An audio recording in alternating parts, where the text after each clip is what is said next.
하나님이 이르시되 빛이 있었고 빛이 하나님 보시기에 좋았더라. 하나님이 빛과 어둠을 나누사 하나님이 빛을 낮이라 부르시고 어둠을 밤이라 부르시느니라. 저녁이 되고 아침이 되니 이는 첫째 날이니라. 아멘.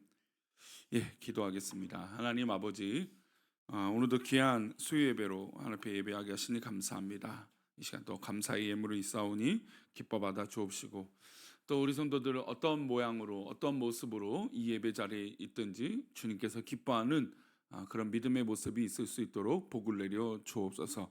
우리와 함께 하시고 우리를 인도하실 것을 믿사옵고 말씀 가운데 함께 하시옵소서. 예수님의 이름으로 기도 올리옵나이다. 아멘.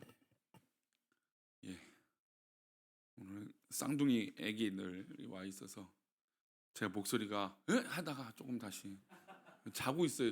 저놈들이 이렇게 잘 안 자는데 예배 시간에 이렇게 잘 자네요. 희한하네요. 제가 한 몇 번 지금 봤거든요. 그래서 신방 때도 보고 어디 데려갈 때 한번 제가 데려간 적이 있는데 막 찡얼대도 되는 아이 같은데 이렇게 예배 시간 되니까 잘 자니까 좋네요. 이렇게 아기를 봐도, 아기가 오늘 와서 그런데 아기를 봐도 참 신기해요. 어떻게 이런 아이가, 또 우리를 닮은 이 아기가 이 땅에 우리를 통해서 태어나고 이렇게 자라는 것, 정말 신기해요.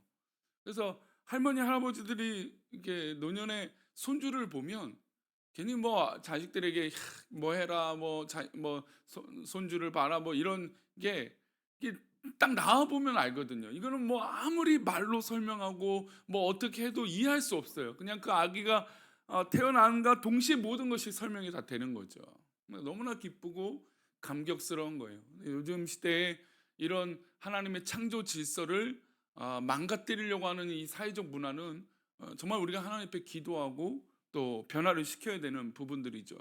그러니까 이제 이 투표가 얼마 남지 않았지만 저도 투표 이제 소개한 이 서류들을 딱 이제 홍보물을 다 받아보고 일일이 한번 다 읽어봤는데, 참 이게 느끼는 건 이 하나님의 말씀에 의한해서 그래도 조금이라도 이 공약이 하나라도 하나님 앞에 이 말씀에 좀 죄짓지 않는 것들이 있는가.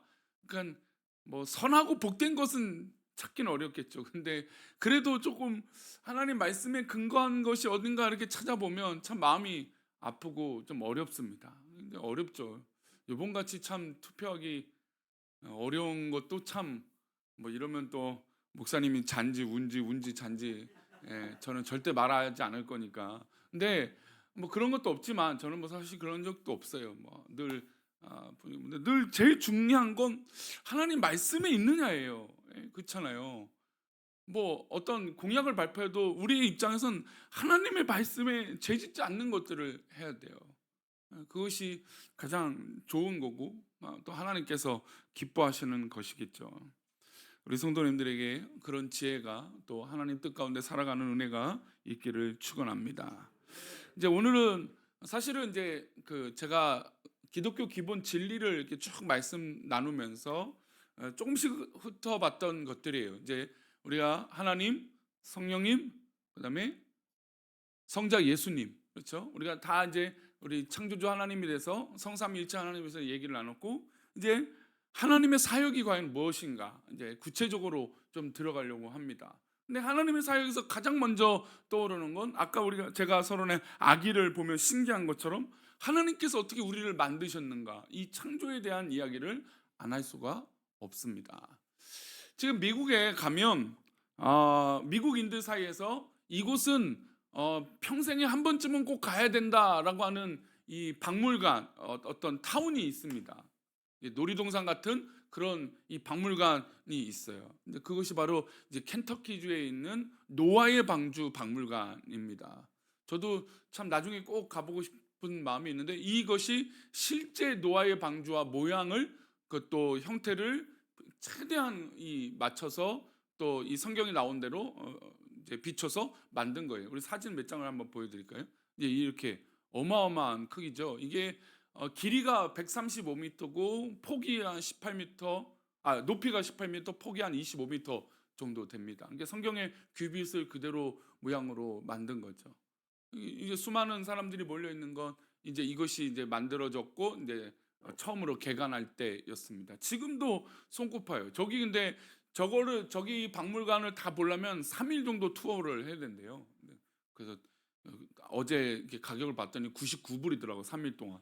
그러니까 우리나라 돈 한 14, 5만 원 정도 이 박물관 투어를 하게 되는 겁니다. 근데 사람들이 안에 가면 이 안에도 들어갈 수 있거든요. 안에 들어가면 이제 칸칸이 동물들이 뭐 이렇게 이제 지나다닐 수도 있고 한 장 더 보여주세요. 이렇게 이제 칸칸이 안에 있는 동물들이 칸마다 나눠져 있고 그 안에 노아의 8식구들이 모여 있는 이런 모습들을 그려놨다고 합니다. 그럼 이런 거 보면 우리가 생각할 때 믿지 않는 사람들의 관점에서 보면 야 무슨 노아의 방주가 무슨 뭐 진짜냐 가짜냐 이런 얘기를 할 수 있어요.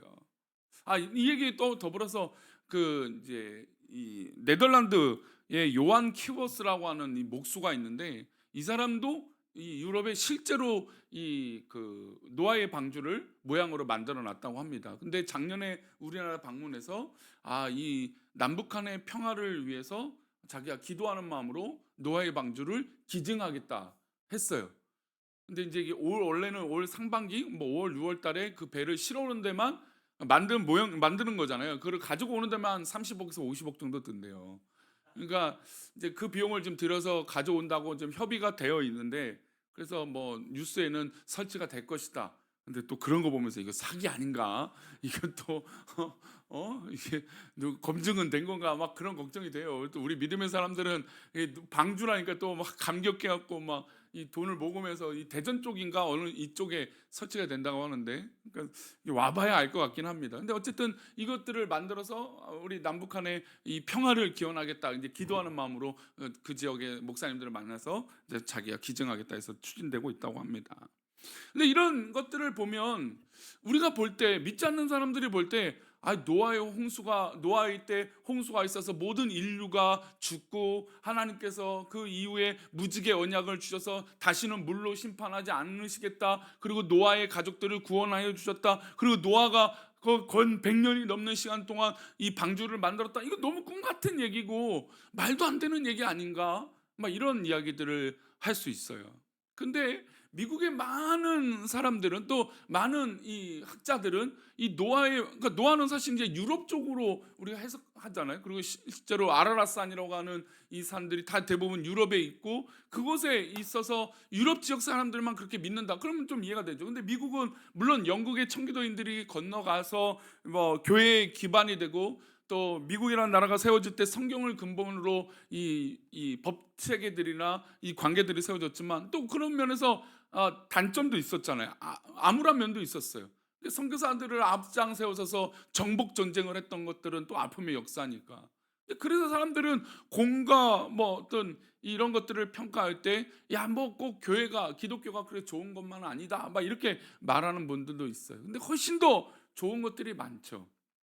근데 그런 면에서 미국 사람들이 사실은 뭐 전 세계에서 가장 문명과 어떤 그런 것들이 발달하고 자유롭고 그러니까 굉장히 사람들이 자유롭잖아요. 근데 그런 걸로 따진다면 가장 독보적인 나라가 미국이라고 할 수 있을 거예요. 근데 그 미국이라는 나라가 사람들이 지금 어느 것에 열광하고 있냐면 작년에 그 10월 달, 11월 달에 노아의 방주가 사실인가 해서 다큐멘터리로 영화를 만든 것이 있다고 합니다. 근데 이것이 입소문을 타기 시작해서 점차 뭐 박스 오피스라고 하죠. 보통 영화계 순위에 3위권까지 올라가고 뭐 크리스마스 때 재개봉을 하고 사람들에게 굉장히 많이 보여졌다라는 것이죠. 근데 사실 우리나라에는 그런 소식들이 전혀 들리지 않죠. 무감각하고 사실 뭐 그런 거 하면은 야 비인격적이고 비지식적이고 이건 과학적이지 않아 이렇게 생각을 한단 말이에요. 그러면 물어보고 싶어요. 그럼 미국 사람이나 영국 사람들은 과학적이지 않고 지식적이지 않아서 그런 걸 믿는 걸까요? 아니죠. 그 나름대로 사람들도 검증을 한단 말이에요. 다큐멘터리는 이것이 사실인가 아닌가를 찾아보는 거예요. 근데 그것들을 다 만들어 놓고 보니까 조사해보고 그러니까 여기서 사람들도 이것은 가짜야라고 하는 접근을 한단 말이에요. 그러니까 우리는 믿는다 그래서 믿고자 해서 접근하지만 다큐멘터리는 의심을 한단 말이에요. 이것은 아닐 수 있다. 이건 가짜다. 이건 맞지 않는다. 이런 관점으로 풀어가는 것이죠. 근데 그렇게 풀어가면 풀어갈수록 노아의 방주가 뭐라고요? 사실이다라는 걸 느꼈다는 거예요. 깨닫게 돼서 그를 영화 만들고 또 사람들이 그걸 보고 놀랍게 받아들이게 된답니다. 그래서 실제로 지금 미국의 많은 주들은, 그러니까 자유로웠던 주들, 그래서 막 수많은 우리나라가 지금 겪고 있는 이 사회적 갈등들에 있는 법들이 많이 개방이 됐잖아요. 근데 뭐 한 가지만 말씀드리면, 그래서 아이를 이제 일찍 뭐 어떤 사정이든 뭐 낙태에 관한 것들에 대한 이 법들이 사실은 다 허용이 됐었어요. 미국의 대부분 주가 허용이 됐었어요. 근데 지금은 보면 그것들을 금하는 주가 점점점 생기고 있어요. 이런 법뿐만 아니라 많은 부분에서 오히려 좀 더 성경적으로 그것들을 대처하고 있죠. 그러니까 왜 그럴까요? 이 사람들이 그런 과정을 겪어보니까 정말 내가 옳은 것, 내가 좋아하는 것만 쫓아다니는 게 좋은 것은 아니다라는 걸 스스로 깨닫기 시작했다는 거예요. 그리고 좀 더 건강한 건 어디서 찾아봤냐? 바로 이 미국이라는 나라가 어디서 근거하느냐? 바로 이 성경과 말씀 가운데 세워진 나라 아닌가? 그리고 그 말씀을 들여다보고 과학적 사실을 들여다보니까 아, 이게 진짜구나라는 것을 점점점 사람들이 깨닫게 됐다라는 거예요. 또 그런 반면에 얼마나 마약이 막 엄청납니까? 어느 주에 보면 길거리를 어느 차량하고 이렇게 차량하는 기사들이 가니까 사람들이 대부분은 걸어 다니는데 똑바로 걸어 다니는 사람들이 없어요. 그 정도로 마약이 판치고 막 허용이 되어 있는 데가 있으니까 그 사람들이 막 그렇게 막 젊은 사람들이 죽어 나가고 있는데, 그런 반면에 그런 것들을 겪고 나니까 올바른 것을 무엇인지 찾게 됐다라는 거예요. 근데 그 올바른 것이 무엇인가라고 찾았을 때 뭐라는 거죠? 성경은 사실이다라는 거예요. 하나님 말씀은 사실이고 이 역사들은 사실이다라는 걸 이 사람들이 막 다 깨닫기 시작하는 거예요. 그래서 변화가 일어나는 거죠. 건강한 것으로. 그래서 미국에 있는 교회들이 지금 실제로 부흥하는 교회들이 굉장히 많아지고 있다는 거죠. 최근에. 그래서 저도 우리 한국교회가 지금 이런 과도기에 있어요. 우리 사회적 이슈들이 과도기가 있는 거예요. 뭐 물질적으로는 풍요로운 시대가 됐지만, 물론 뭐 여기서 우리 다 뭐 그래도 그 물질의 풍요로움은 우리랑 상관없는 이야기 같은데 어쨌든. 근데 어쨌든 이 나라가 굶어 죽지는 않는 그런 이제 나라가 되어가고 있잖아요. 어느 정도만 이 사회적 보장 제도가 되어 있으니까 어느 정도. 그런데 사람들이 이런 이 가치관, 자유로움을 쫓아가 이제 그런 과도기의 문제들이 발생되는 거예요. 출산율이 줄어든다든지 또 마약이라든지 여러 가지 이 사회적 문제들이 계속 발생되고 있는 거예요. 근데 이것들을 우리 교회에서 계속 품고 기도하고 변화시켜야 되는 거고, 무엇이 옳은지 가르쳐야 된다는 거예요. 우리 성도들의 자녀들에게 정말 무엇이 옳은지 가르치는 지혜로운 부모님이 되시길 바랍니다. 저는 요즘 들어 드는 생각은, 야, 너 하고 싶은 대로 해. 저는 이건 좋은 교육이 아니라고 생각합니다. 너 하고 싶은 대로 하는 건, 뭐 선택하는 건 좋은 교육이 될 수 있겠죠. 선택을 스스로 한다라는 거, 그런 면에선 좋은 걸 거예요. 하지만 이 아이들이 이것이 옳고 그름을 판단하기 어려운 그 어린 나이에 부모로서 옳고 그름을 가르쳐 주지 않는다? 또 믿음의 성도들이, 믿음의 부모들이 이게 옳고 그름을 가르치지 않는다? 이거는 하나님께서 나에게, 우리 부모에게 주신 사명을 감당하지 못하는 거라고 저는 생각을 합니다. 물론 이걸 갖고 매를 드느냐 안 드느냐 뭐 이런 것들은 좀 뭐 저도 웬만하면 매를 안 드는 것이 더 훌륭한 교육이라고 생각을 합니다. 근데 정말 이 아이가, 여러분 보세요, 불구덩이에 빠져요.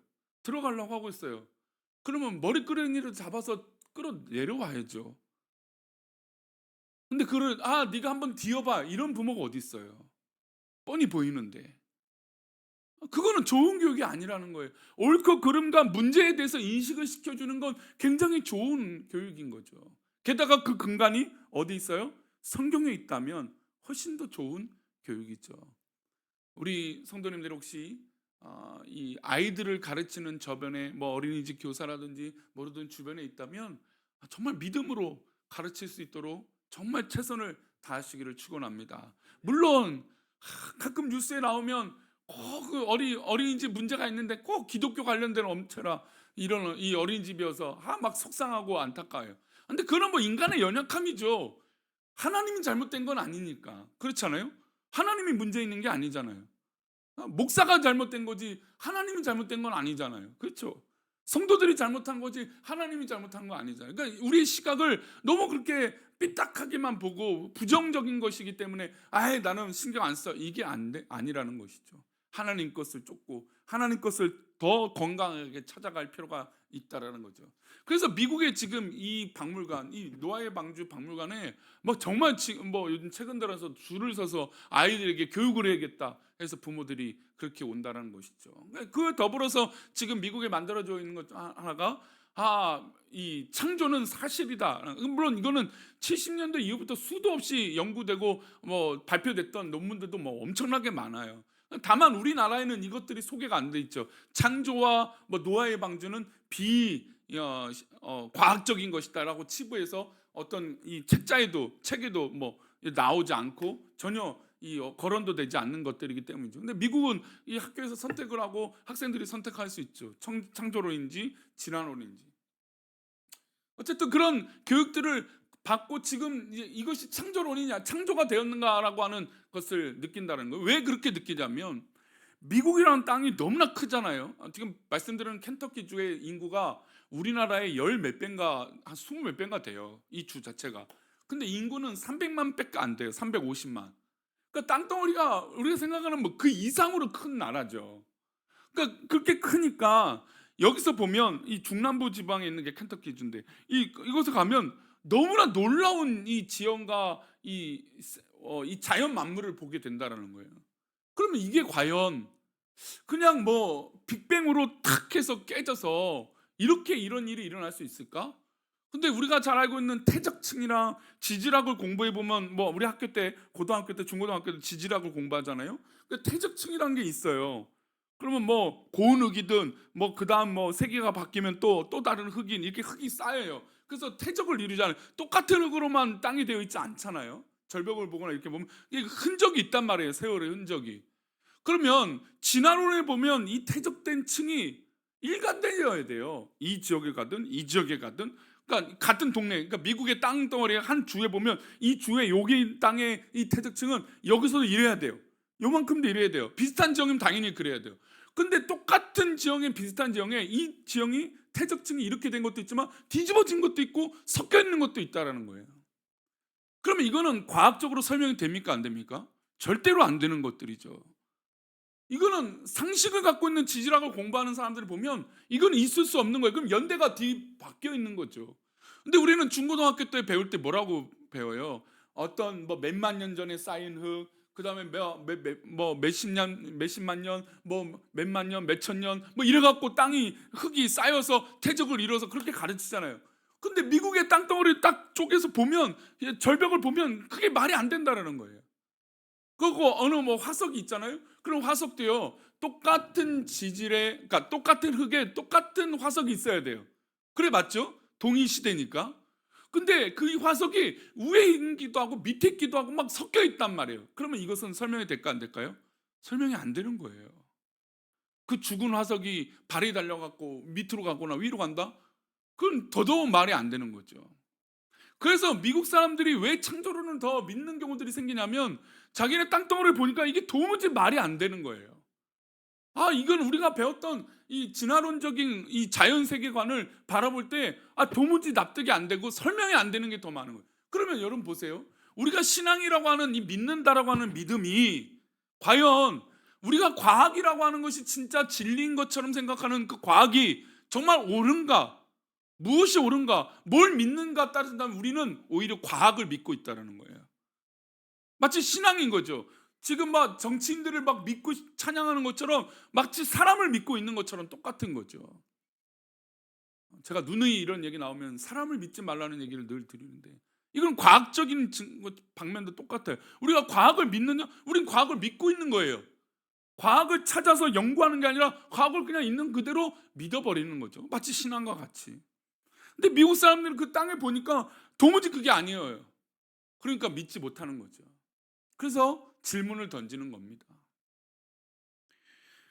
우리 이 수요예배 오신 분들은 하나님의 창조가 정말 놀랍게 이 신앙 가운데 믿음 가운데 새겨지시기를 축원합니다. 그러면 이제 한 가지 질문을 던질 수 있어요. 그러면 이 성경책이 가짜냐? 이 성경책에 기록되어 있는 게 진짜일 거 아니에요? 그래서 진짜인 것처럼 이제 그럼 이게 맞냐라고 해서 접근하는 과학자들이 많겠죠. 이게 그럼 증명을 해야 될 거 아니에요. 과학자들의 삶은 증명을 해야 된단 말이에요. 근데 한 가지 여기서 질문은 뭐냐면, 만약에 이 책이 과학적 증명에 관련된 책이라면 우리가 지금 읽고 있는 성경에 이렇게 쓰여 있을까요? 이 성경책은 과학책이 아닙니다. 그렇죠? 물론 역사가 담겨 있고 어떤 이런 사실적인 부분들이 분명히 기록되어 있지만, 분명히 그것도 사실이지만, 변함없는 진리지만, 그럼 과학자가 생각하듯이 어떤 그런 수학적 논리나 이런 것들을 위해서 적혀 있는 책이 아니에요. 그리고 대부분 이 성경의 언어는 어떤 언어예요? 시적인 언어예요. 그럼 시적인 언어라는 것이 이 성경을 바라볼 때, 그냥 우리가 생각하는 A는 B다, 뭐 이렇게 풀어갈 수 있는 건가요? 그게 아니라는 거죠. 근데 많은 사람들은 이 성경을 향하여 과학적인 언어로 본단 말이에요. 근데 성경은 과학적인 언어가 아니에요. 첫 번째, 누구의 언어일까요? 하나님의 언어예요. 하나님의 언어인데 감히 어떻게 인간이 이것을 다 이해할 수 있냐, 이거예요. 그러니까 만약에 내가 시집을 썼는데 시집 쓴 사람한테 오히려 후대의 해석들이 더 달라지잖아요. 어떤 그림의 명화가 있어요. 근데 그 그림이 있는데 본인 작가의 숨은 뜻이 있겠죠. 근데 그거랑 상관없이 또 다른 해석들이 나올 때가 많아요. 영화를 보거나 드라마를 보는데 많은 사람들이 해석하는 것들이 달라요. 바라보는 게. 근데 그거는 가장 중요한 건 누구한테 물어봐야 그것이 정확해요? 작가한테 물어봐야죠. 만든 사람한테 물어봐야죠. 그래야 이게 진짜 그 의도인지 아닌지 알 수 있는데, 수많은 사람들은 자기가 판단하고 자기가 생각하는 그것으로 해석을 해버려요. 그리고 그것이 맞느냐 생각한단 말이에요. 미술의 많은 기조들, 뭐 그런 것들, 역사적인 풍경들이 그렇다 해서 그렇게 해석을 해버려요. 근데 제일 중요한 건 만든 사람, 그린 사람한테 물어봐야죠. 그러면 성경에 대한 질문이 있을 때 누구한테 물어보는 게 제일 정확한 걸까요? 하나님께 물어봐야죠. 하나님께 질문하는 거죠. 근데 그런 거 없이 과학적인 질문이냐 양 물어보면 당연히 답은 헷갈릴 수밖에 없죠. 그게 인간의 한계일 것이고, 이 하나님의 놀라운 말씀을 인간이 어떻게 담을 수 있느냐, 그것도 우리가 볼 때, 믿음의 사람들이 볼 때는 말도 안 되는 것이죠. 그래서 이 창조론을 이해할 때 이 성경이 과연 어떤 언어의 느낌이냐, 이런 부분도 충분히 이해할 필요가 있어요. 물론 이런 걸 떠나서라도 성경은 어떤 겁니까? 진리죠. 사실이죠. 1.1획도 틀림이 없죠. 왜 우리 교단, 우리 합동 측, 대한예수교 장로회 합동 측이 왜 보수 교단이라고 얘기를 하냐면, 뭐 보수적인 행동을 해서 그거는 정말 이건 율법주의자랑 똑같은 말인 거예요. 우리가 무슨 보수적인 행동을 얼마나 하겠어요. 진짜 진정한 보수라고 하는 보수의 표현은 이 성경을 어떻게든 진리로 지켜나가느냐가 보수인 거예요. 제가 한번 말씀드린 적 있죠. 그러니까 이 보수라고 말했으니까 목사님 빨간색인가 보다 그러는데 그런 거 아닙니다. 예, 우리 진정한 보수라고 말하는, 우리 하나님 앞에 있는 보수라고 하는 뜻은 이 말씀이 1.1획도 틀림이 없다라고 반드시 믿고 있는 거예요. 우리는 왜 이단과 사이비를 말하냐면, 이 성경은 자기 멋대로 해석하면 이단과 사이비라고 얘기하는 거예요. 그리고 분노하는 거죠. 그래서 하나님 말씀을 어떻게든 우리가 잘 지키려고 애쓰고 힘쓰는데도 우리는 부족하다라고 느끼는 거예요. 그게 저는 진정한 이 하나님 말씀을 사수하는 그런 진정한 성경을 말씀을 사랑하는 사람들이라고 믿습니다. 그런 시작이 바로 뭐부터 시작한다고요? 창조부터 시작된다는 거예요. 창조를 기독교적인 것으로 설명할 때 창세기 1장은 1장을 빼놓고 설명할 수 없어요. 우리 성도님들은 성경 한번 읽어보자 하면 늘 언제부터 시작해요? 아마 창세기 1장은 수십 번을 읽으셨을 거예요. 그죠? 수백 번을. 저도 한 수백 번을 읽은 것 같아요. 어렸을 때 막 은혜가 충만할 때 성경 잠깐 펴면 늘 언제나 1번. 그래서 한번 나중에는 아예 사복음부터 읽어봐야지, 뭐 이랬던 적도 있는 것 같아요. 근데 그래도 성경을 딱 피면 창세기부터 늘 읽어요. 근데 이 창세기의 선언이 너무나 멋지지 않습니까? 태초에 하나님이 천지를 창조하시느니라. 이 말에는 사실 이거 갖고 히브리어 이 단어 갖고, 이제 고대 히브리어죠. 이 히브리어 갖고 논문을 쓰신 신학 박사들이 어마어마하게 많아요. 태초에 하나님이 천지를 창조하시나. 정말 이 담기 어려운 이 딱 한 절에 모든 성경의 시작과 하나님의 놀라운 섭리와 은혜가 다 담겨져 있는 거예요. 태초에 하나님이 천지를 창조. 뭐가 있습니까? 하나님에 대해서 나오죠. 그다음에 창조가 나오죠. 그리고 태초라고 하는 시간 개념이 나와요. 그러니까 우리가 그 태초라고 하는 개념은 이해할 수 없지만 그저 하나님의 감동으로 태초라고 하는 단어를 쓴 거예요. 시간의 관념이라는 것들이 등장하기 시작해요. 그러니까 이 1절 자체만으로도 너무 놀랍게 선언이 되죠. 그렇게 보니까 우리 태초에 하나님이 천지를 창조하시느니라, 이 한 절이 쉬운 말씀이 아니죠. 그렇죠? 굉장히 놀라운 선언이고 놀라운 이 시절로 이 창조로 하나님이 시작을 합니다. 그러면 이 창세기 1장에 뭐가 나와 있을까요? 엿새 동안의 창조가 나와 있습니다. 우리 조금 빨리 구절들이 많으니까 우리 1장을 한번 다 읽어본다고 하는 마음으로 한번 볼게요. 첫째 날 뭐를 만드셨어요? 빛을 만드셨죠. 자, 빛을 만드신 장면 한번 읽어봅니다. 시작. 빛이 하나님 보시기에 좋았더라. 하나님이 빛과 어둠을 나누사 하나님이 빛을 낮이라 부르시고 어둠을 밤이라 부르시니라. 저녁이 되고 아침이 되니 이는 첫째 날이니라. 하나님이 빛을 만드셨어요. 자, 여기서부터 우리가 생각하는, 저는 개인적으로 하나님의 날이라고 하는 개념이 생긴다라고 생각합니다. 그러니까 이 날은 조금 더 저는 보수적으로 관점을 보면 이 날은 우리가 생각하는 이 날 하루와 거의 똑같다라고 저는 생각해요. 아예 같다라고 보죠. 근데 여기서 이제 학자들마다 견해가 달라져요. 빛이 있으라 낮이라고 했던 이 낮의 시간과 어둠이라고 불리는 이 어둠의 시간들이 분명히 다를 것이다. 그리고 이 시간의 개념은 넷째 날 이후부터 명확해진 거 아니냐라고 얘기하는 분들이 있어요. 그래서 태초에 하나님이 천지를 창조하시나 이 시간부터 이 빛을 만드는 시간 동안 많은 이 시간의 흐름이 있을 수도 있다라고 접근하는 사람들도 있고, 과학자 중에 이제 기독교를 곱게 보지 않는 사람들은 이 날의 개념이, 이 시간의 개념이 이때는 온전치 않을 것이다라고 얘기하는 사람도 있습니다. 근데 저는 좀 더 보수적으로 본다고 했죠. 이 모세 오경을 기록한 이 모세의 날의 개념이 과연 이 희미한 날의 개념이 있었을까? 저는 그렇지 않다고 봐요. 모세 때의 하루하루 날이 바로 이 날이라고 저는 생각을 해요. 그러니 빛이 있으라라고 하나님 창조가 시작됐던 이때부터 저는 하루가 분명히 모세가 생각하는 그 하루와 같다라고 생각을 합니다. 근데 성경은 날의 개념이라는 것이 여러 가지 등장을 해요. 근데 어쨌든 지금 빛이 있으라라고 하는 부분만 보니까 빛이 있으라고 하면 빛이 있는 거고, 그 다음에 어둠이 나눠지는 거죠. 그러면 이 빛은 과연 뭘 말할까요? 태양을 말하기도 합니다. 근데 태양은 또 일월성신은 나중에 만들어져요. 그럼 이 빛이라고 하는 개념 때문에 나중에 태양이라는 개념하고 뭔가 좀 다르지 않는가라고 판단해서 하루라고 하는 날의 개념이 좀 다르다 볼 수 있다, 그렇게 보는 분도 있어요. 근데 그것이 저는 뭐 꼭 비성경적이다, 이건 뭐 이단이다라고 보진 않아요. 왜냐하면 뭐 그렇게 해서 받아들여진다면야 문제 없다.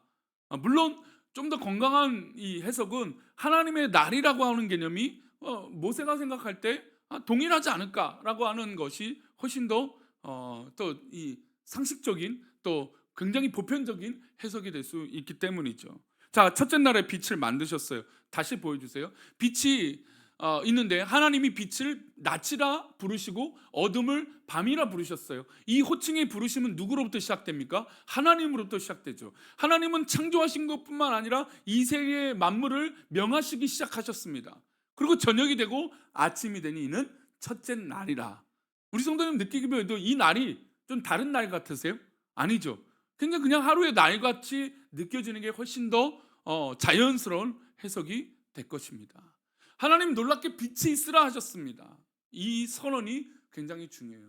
하나님께서 우리 성도들을 사랑하셔서 우리 성도들에게 명령하시고 말씀하여 주실 줄 믿습니다. 그러면 창조의 역사가 시작되는 거예요. 하나님의 말씀이면 없는 것도 있게 하시고 우리가 생각하고 있는 영혼이라고 하는 그 시간도 뛰어넘는 우리 하나님, 무소부재의 하나님, 어디서나 누구에게나 계시는 하나님, 동일하게 역사하시는 하나님이 우리 성도들에게 역사하여 주시고 창조하여 주실 것을 믿습니다. 그래서 제가 서론에 말씀드린 걸, 아기를 보니까 너무나 놀랍지 않습니까? 이 아기가 어떻게 태어나냐 이거예요. 그냥 저는 너무너무 신기해요. 우리 아이들만 봐도요, 어떻게 이렇게 기적적으로 엄마 아빠랑 똑같이 닮았냐. 엄마 아빠의 외모만 닮은 것도 아니고 성격도 이렇게 닮았냐. 부모들이 갑자기 보면 너 닮았니 나 닮았니 그래요. 저희가 볼 때는, 삼자가 볼 때는 뭐 어떻게 해요? 둘 다 똑같이 닮았죠. 그래요. 근데 그런 거 봐도 너무 신기하지 않습니까? 너무나 놀랍죠. 하나님의 창조의 역사들을 어떻게 인간이 계산해서 설명할 수 있겠어요? 그리고 하나님께서 참 이 표현들을 좋아하셨습니다. 하나님 창조하시고 그 창조하신 것이 너무 좋으셨어요. 4절 말씀 보면 빛이 하나님이 보시기에 좋았더라. 좋았더라. 우리 인간을 만드시고도 좋았더라 그러셨어요. 두 번째 날 우리 만든 것을 또 보실까요? 빛을 첫째 날 만드셨어요. 둘째 날입니다. 함께 읽겠습니다. 6절부터 8절. 하나님이 이르시되 물 가운데 궁창이 있어 물과 물로 나뉘라 하시고 하나님이 궁창을 만드사 궁창 아래에 물과 궁창 위에 물로 나뉘게 하시니 그대로 되니라. 하나님이 궁창을 하늘이라 부르시니라. 저녁이 되고 아침이 되니 이는 둘째 날이니라. 자, 둘째 날은 하늘 위와 하늘 아래 물로 나뉘셨어요. 노아의 방주를 오늘 제가 왜 얘기하냐면 이제 많은 이제 성경학자들이 과연 이 물이 어디서 나왔을까? 물이 이제 노아의 방주 보면 물이 하늘에서 그냥 뭐 태풍이 불듯이 비바람이 불듯이 그런 비가 아니라 그냥 말 그대로 물이 그냥 쏟아져 내려오는 거거든요. 그럼 그 물은 과연 어디 있을까라고 하는 해답을 바로 이 구절에서 찾아요. 그리고 왜 예전에는 오래 살았는가? 그러니까 노아는 어디서 올까요? 햇빛이나 어떤 이런 반응에서 노화가 일어나는 거죠. 시간이 흐르는 거잖아요. 노화는 그러니까 노화예요. 노화, 늙는 거. 나이를 먹는다라는 것은 이 햇빛이나 우리가 활동하면서 나이가. 근데 이 노화의 때 보면 나이가 어때요? 뭐 정말 막 800세, 900세, 뭐 이런 사람 600세 뭐 이렇게 살게 되죠. 근데 노아의 홍수 이후에 점차 수명이 줄어들어서 이삭이나 때나 좀 오래 살지만 아브라함은 120살 때쯤 이 정도 살고 대부분 이제 연수가 줄어들어요. 그리고 다윗이 고백한 대로 강건하여 80이에요. 그러니까 70, 80 그 정도가 이제 시대가 되는 거고 물론 더 이 환경이나 어떤 그런 위생적인 것 때문에 더 일찍 죽는 사람들도 분명히 있었겠죠. 근데 왜 그렇게 오래 살 수 있었는가라고 하는 질문이 하늘 위에 궁창이 있었기 때문에 빛이 직사광선이라고 하죠. 이 직사광선을 막아주고 굉장히 좋은 것으로 사람들이 이 건강하게 살 수 있었을 것이다라고 얘기를 합니다. 그래서 하늘의 궁창이 그런 역할을 하고 이 노아의 홍수 때 이 하늘의 궁창이 열려서 이제 창이라고 하는 표현이 나오거든요. 노아의 홍수 때 그 창이 열린다라고 했을 때 그 이 창의 물이 다 쏟아져 내려와서 노아의 홍수가 있었던 것이다. 물론 이것도 우리들의 해석입니다. 이것도 누구한테 물어보는 게 제일 정확해요? 하나님께 물어보는 게 제일 정확하겠죠. 근데 대부분이 그랬을 것이다라고 하는 이 성경의 단어와 언어들을 찾았을 때 바로 여기에 있다. 그래서 하늘 위의 궁창, 그 위에 물과 아래 물로 나뉘시죠. 그리고 하나님이 궁창을 하늘이라 부르셨어요. 그리고 아침이 되고 저녁이 됐습니다. 참 하나님의 놀라운 이 창조의 역사를 또 보죠. 우리 셋째 날도 볼까요? 우리 9절부터 13절입니다. 하나님이 이르시되 천하의 물이 한 곳으로 모이고 물이 드러나 하시니 그대로 되니라.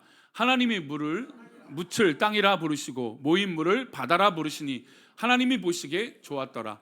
하나님이 이르시되 땅은 풀과 씨 맺는 채소와 각기 종류대로 씨 가진 열매 맺는 나무를 내라 하시니 그대로 되어 12, 13절입니다. 땅이 풀과 각기 종류대로 씨 맺는 채소와 각기 종류대로 씨 가진 열매 맺는 나무를 내니 하나님이 보시기에 좋았더라. 저녁이 되고 아침이 되니 이는 셋째 날이라.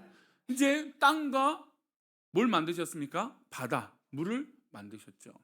그리고 거기에 땅에는 나무들을 만드시고 각기 자랄 수 있도록 하셨습니다. 하나님의 계획이 창조가 점차적으로 되어 있는 것을 느낄 수 있죠. 하나님의 계획은 사실은 하루에 지구를 만들어라 이러면 하나님 하실 수 있겠죠. 근데 하나님이 우리에게 이렇게까지도 설명해 주신 건 우리가 충분히 이 상황들을 그림을 그릴 수 있도록 하신 거예요. 보세요. 빛이 있으라 그림이 그려지잖아요. 그렇죠? 그 둘째 날 하늘 위의 궁창과 땅 아래 물로 나뉘게 하셨어요. 근데 아직은 바다가 아닌 것처럼 말씀하셨죠. 그리고 이 셋째 날에 바다와 그리고 땅을 무추로 나누어 주셨습니다. 하나님의 구체적인 그림이 그려집니까 안 그려집니까? 이건 상상력이 조금 부족해도 다 그려질 수 있는 거예요. 그러니까 하나님이 굉장히 입체적인 거죠. 그렇죠? 우리에게 그렇게 설명해 주십니다. 우리 그래도 1장을 한번 좀 다 읽어봤으면 좋겠어요. 넷째 날 광명체를 만드세요. 1월 성신이라고 말하죠. 우리 이걸 만드십니다. 우리 14절부터 19절인데 쭉 읽어볼까요? 하나님이 이르시되 하늘의 궁창에 광명체들이 있어 낮과 밤을 나누게 하고 그것들로 징조와 계절과 날과 해를 이루게 하라. 또 광명체들이 하늘의 궁창에 있어 땅을 빛으로 하시니 그대로 되니라. 하나님이 두 큰 광명체를 만드사 큰 광명체로 낯을 주관하게 하시고 작은 광명체로 밤을 주관하게 하시며 또 별들을 만드시고. 자, 잠깐요. 16절에 보면 이 광명체가 우리 아직은 잘 모르겠어요. 무슨 광명체인지. 그래도 대략 이해는 되죠. 낮과 밤을 나누게 하시니 낮은 해를 가리키는 것 같고 태양을 가리키는 것 같죠. 근데 16절은 구체적으로 말씀하십니다. 두 큰 광명체를 만드시는데 한 큰 광명체는 낯을 주관했어요. 그 낯을 주관하는 것이 뭔가요? 태양이죠. 그리고 작은 광명체를 만든 밤을 주관했어요. 밤하면 뭐죠? 달이에요. 근데 우리가 한자어를 봐도 일과 월을 상징하는 태양과 이 달을 상징하는 언어학적으로 봐도 이런 언어가 나뉘어졌다라는 게 이 성경이 기록된 연수와 그리고 이 한자어들이 만들어졌던 것들을 비교해 보면 사실 동시의 시대가 아니에요. 그런데도 불구하고 굉장히 명확하게 이 히브리어 언어의 해석과 지금 한자의 해석들이 맞는 경우들이 굉장히 많아요. 그래서 하나님이 창조의 역사의 인물이 바벨탑 사건 이후에 사람들이 흩어졌을 때 이 하나님의 창조에 대해서 아는 사람들이 전 세계에 흩어져서 그렇게 만든 것은 아닌가. 왜냐하면 한자어를 보게 되면 굉장히 이 창조론과 비슷한 이 원어 이 한자들이 많이 등장을 해요. 그래서 한때 우리 신학계에서도 한자를 이용한 천지창조 이렇게 연구한 사람들이 있었어요. 그러니까 한자 언어를 따지다 보니까 이 단어가 어떻게 이렇게 등장할 수 있는가, 그 시대에. 그러니까 설명하기 어렵다라는 거죠. 그러니까 하나님께서 역사하셔서 이루어 주신 것이 아니면 이해할 수 없는 한자어들이 좀 있어요. 한자 말들이. 그래서 그런 것들이 참 놀랍다. 중국 한자들이. 그래서 그렇게 연구하시는 분 있죠. 그러니까 대표적으로 월이에요. 그 두 광명체를 만드셨어요. 또 읽겠습니다. 17절부터 하나님이 그것들을 하늘의 궁창에 두어 땅을 비추게 하시며 낮과 밤을 주관하게 하시고 빛과 어둠을 나뉘게 하시니 하나님이 보시기에 좋았더라. 저녁이 되고 아침이 되니 이는 넷째 날이라. 그래서 많은 또 많은 사람들 중 뭐 많다라고 하는 게 얼마나 많은지 모르겠지만 또 사람들이 이제 이 넷째 날이 되어서 이 광명체를 구별한 게 우리의 날과 같은 것은 아닌가 이렇게 생각을 해보는 사람들도 있습니다. 물론 저는 물론 이후에 또 그런 말씀들을 나누지만 꼭 그렇게 보지 않아도 되고 하나님 뭐 사실 이거는 중요하지는 않아요. 근데 왜 이것이 왜 중요하냐? 우리는 아무 상관 없잖아요. 이 날이 길든 오늘 하루의 날이든 이게 원데이든 이것이 뭐 엄청난 긴 시간이든 뭐 우리는 크게 문제가 없어요. 근데 신학자들이 뭐가 문제냐면 과연 우리 과학자들이 평가하고 있는 몇만 년 전에 있는 이 흙을 과연 어떻게 해석할 것인가. 화석들 물론 그것도 과학적인 오차들이 많고 그 인간의 한계적인 방법일 땐 저는 그것은 신뢰하지 않아요. 근데 우리가 뉴스들을 가끔 들으면 우리나라도 몇만 년 전의 화석이다 이런 얘기를 하잖아요. 공룡이다 뭐 이런 얘기를 하잖아요. 뭐 그런 화석이 있다 그런 얘기를 합니다. 그래서 이 날의 개념이 과연 첫째 날, 둘째 날, 셋째 날의 개념과 이 1월 성신을 만들고 하늘과 별을 만드시고 또 태양과 달을 만드신 이 날과는 좀 다른 건 아닌가. 이제 그렇게 들여다보고 이것을 길게 만드는 사람들이 있어요. 근데 저는 그건 그렇지 않다고 봐요. 아니 쉽게 말씀드릴게요. 우리 성도님들이 같은 양념을 가지고 우리는 기분에 따라서 입맛이 달라서 음식의 맛의 결과물이 달라질 수 있습니다. 그래요, 안 그래요? 그렇죠. 물론 우리가 계량기를 써갖고 우리 교회 집사님도 제발 우리 어머니는 계량기를 써서 반찬을 좀 만들었으면 좋겠다. 자기가 이어서 해야 되는데 어머니는 대충 이 정도 넣으라고 하는데 그 대충이 얼마인지 모르니까. 그렇죠. 그래도 우리 성도님들끼리 같은 음식을 두고 해봐요. 다 맛이 달라요. 그러니까 우리의 개념은 우리의 솜씨에 따라서 다 달라요. 근데 우리 하나님은 그러실까요? 아니죠. 언제나 정확하시고 언제나 명확하시고 언제나 그대로 하시는 분이죠. 그러니 우리가 생각하는 이것과 그리고 또한 창조주 하나님께서 만드신다고 했을 때 이것을 짜게 만드실 수도 있고 싱겁게 만들 수도 있어요. 하나님의 뜻이라면. 그러면 이것이 10만 년 됐다고 쳐봅시다. 하나님이 이 10만 년 된 거 못 만드실까요? 만드시겠죠.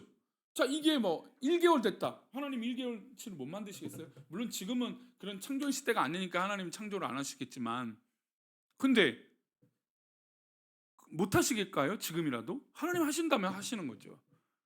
그러니까 인간이 만드는 그 숫자에 우리는 현혹될 필요가 없어요. 하나님이 그렇게 하시면 그렇게 하실 수 있는 거예요. 그저 그것을 인간이 읽고 평가하는 것뿐이죠. 그리고 넷째 날입니다. 넷째 날 했죠. 다섯째 날이에요. 다섯째 날 뭐 만드셨을까요? 조류 어류를 만드십니다. 함께 읽겠습니다. 하나님이 이르시되 물들을 생물을 번성하게 하라. 땅 위에 하늘의 궁창에는 새가 나르라 하시고, 하나님이 큰 바다 짐승들과 물에서 번성하여 움직이는 모든 생물을 그 종류대로, 날개 있는 모든 새를 그 종류대로 창조하시니 하나님 보시기에 좋았더라. 22절 23절이요. 하나님이 그들에게 복을 주시며 이르시되 생육하고 번성하여 여러 바닷물을 충만하라. 새들도 땅에 번성하라 하시니라. 저녁이 되고 아침이 되니 이는 다섯째 날이라.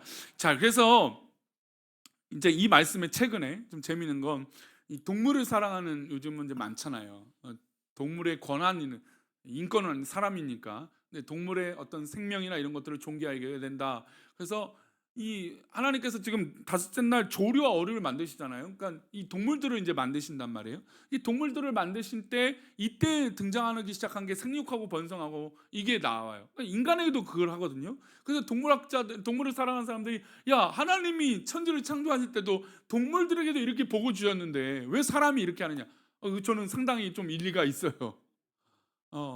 동물을 함부로 한다는 건 문제가 있어요. 그래서 저는 가축과, 그리고 좀 구분이 되어야 된다고 생각해요. 애완 동물 분명히 언어적으로 좀 다르잖아요. 뭐 달라야 된다고 생각을 해요. 동물이 충분히 하나님께서, 인간이 더 우선이죠. 인간이 당연히 더 우선입니다. 사람보다 우선일 수 없어요. 하나님께서 이 창조 질서 보면 늘 모든 이 지구에서 만들어진 역사는 늘 인간을 중심으로 이것들을 만들어 가신 것을 볼 수 있어요. 그래서 사람의 어떤 인권이 최우선입니다. 그래서 뭐 이런 부분도 할 얘기 참 많은데, 어찌됐든 인간만큼 동물들도 하나님께서 만드실 때 이들에게 명령하셨다라는 거예요. 보고 주시면 이르시되라고 하잖아요. 생육하고 번성하여 여러 바닷물에 충만하라. 동물한테 이런 말씀을 지금 하고 계신 거죠. 그리고 땅에 번성하라 라고 말씀하세요. 신비롭죠. 그래서 동물은 사실 우리랑 같이 살아갈 수 있는 그런 거예요.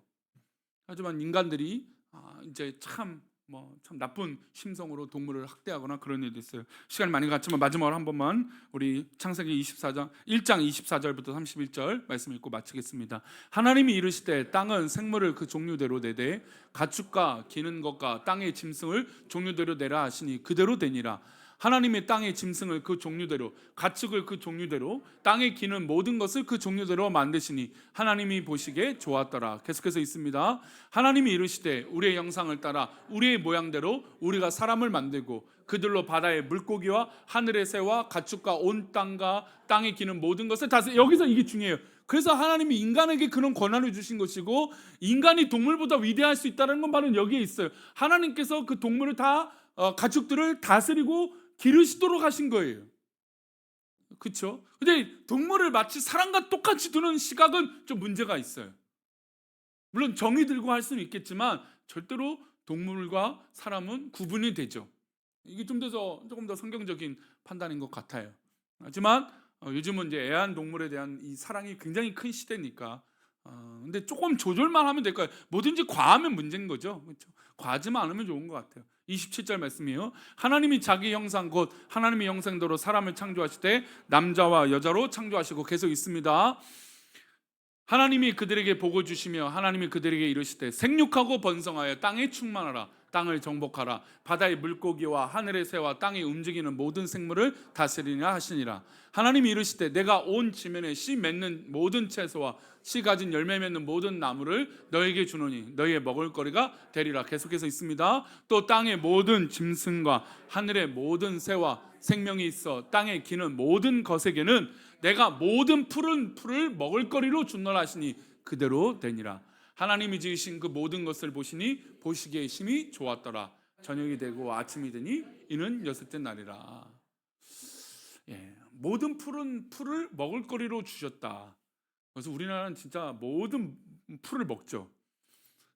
특별히 고사리. 예. 또 우리나라만 먹는 깻잎. 그렇죠. 사실 좀 외국에서는 잘 먹지 않는 식재료인데 우리나라는 고사리, 우리나라는 다 말리고 데치고 끓여서 다 먹어요.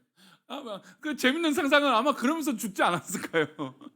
병이 생기고 실제로 고사리로 뭐 이렇게 이게 그러니까 이제 독초죠. 독초라고 생각하는 것들을 일부러 이 한국 땅 조선 땅에 막 보내갖고 이게 그런 움직임도 있었대요. 근데 우리나라 사람들은 먹을 게 없으니까 어떻게 해요? 이걸 또 먹어보니까 제 옆집에 탈 났네? 그럼 야 이거 끓여 먹어보자. 끓여 먹고 삶아 보고 말려 보고 참 아마 수도 없이 사람들이 죽었을 거예요. 참 재밌죠. 근데 하나님께서는 우리에게 먹을 거리를 그렇게 다 주신 거예요. 우리 인간을 사랑하셔서. 근데 이런 악한 것들이란 건 결국 우리 인간이 죄를 지었기 때문이죠. 저는 이런 창세의 이 질서만 봐더라도 저는 이게 더 합리적인 것 같아요. 아니 수백만 년이 됐다고 해서, 그리고 과학자가 말하는, 제가 이거를 일전 그 기독교 교리 맨 처음 창조 얘기할 때 그 빅뱅을 어떻게 믿느냐 이거예요. 아니 과학자라고 말하는 사람들이 빅뱅을 믿는 게 더 웃긴 거 아니에요? 빅뱅은 어느 때에 갑자기 어떤 운체들이 폭발을 일으거나 아니면 부딪혔다는 얘기예요. 둘 중에 하나라는 얘기죠. 그래서 이런 지구와 은하계가 만들어지고 뭐 태양계가 만들어진 것이고, 그 태양계에서 더 놀라운 건 우연으로 태양계 수금지와 목토 천해명이 차례대로 뚝뚝뚝 있고 그 가운데 지구에 물이 있고 생명체가 있다. 이런 우연이 어디 있어요? 이렇게 말하는 게 이게 더 웃기는 얘기죠. 차라리 이거 믿는 것보다 하나님이 창조하셨다 지금 훨씬 더 설득력이 있잖아요. 우리가 그냥 교회를 다니니까 믿는구나요? 아니죠. 저는 그건 아니라고 봐요. 훨씬 더 믿을 만해요. 우리가 상식으로 봐도. 그러니까 우리나라는 지금 한 편만 가리키니까, 한쪽만 가리키니까, 진화론적인 이 과학론을 가르치니까 우리들이 시각이 그런가 보다 이쪽이 많이 치우쳐 있는데 지금 안 그렇다니까요. 그렇지 않은 게 훨씬 더 많아요. 창조 이야기들 좀 이렇게 풀어가 보겠습니다. 다음번에는 이게 다큐멘터리를 조금 제가 지금 구하고 있는데 구해서 한번 이런 이 창조에 대한 다큐멘터리를 좀 보면서 말씀을 좀 나눴으면 좋겠습니다. 우리 성도님들, 하나님이 우리를 창조하셨습니다. 그리고 우리 성도들에게 딱 맞는 지금 것을 인도하고 계시죠. 이 은혜 가운데 정말 놀랍게 쓰임 받는 우리들이 되기를 축원합니다. 예수의 이름으로 우리 함께 찬양하고 우리 합심하여 기도합시다.